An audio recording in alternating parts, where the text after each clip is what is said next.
kwanza pale msalabani Yesu alichomwa mkuki ubavuni, ikatoka damu na ikatoka maji.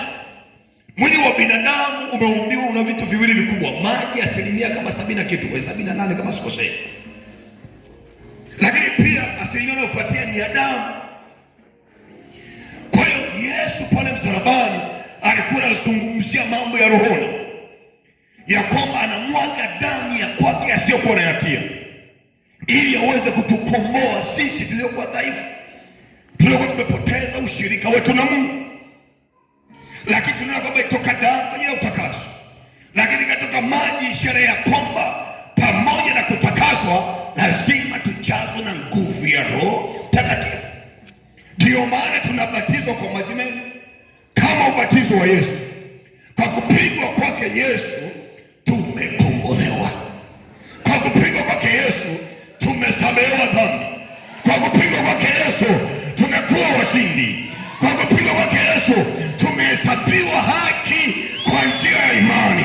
Maana msalaba ukafanyika ya kwamba aliyetundikwa msalabani hakuwa mwenye dhambi, alikuwa mtakatifu, alikuwa Mungu aliyevaa mwili akakaa kwetu, akafanyika mwanadamu. Baada ya kufanyika mwanadamu akauona utukufu.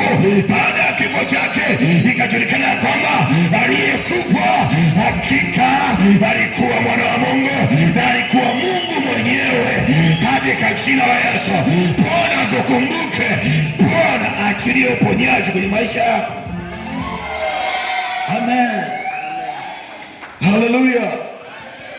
Sio tukio la kawaida, ni tukio la kiroho, na tukio la kiroho linadini watu wa rohoni.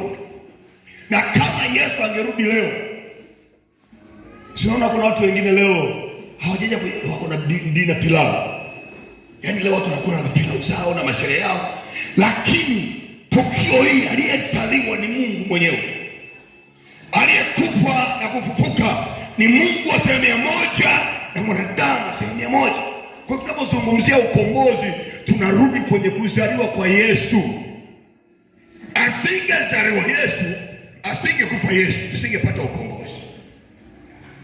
Haleluya. Kwa lazima utambue ni tukio la muhimu sana. Lazima utambue kwamba lipo kusudi la ukombozi. Kwa hiyo wokovu tulionao ni wa thamani. Tuutunze, tuulinde. Haleluya. Bwana asifiwe. Kwa lazima tutafakari ya ushindi. Kalvari tumepata ukombozi.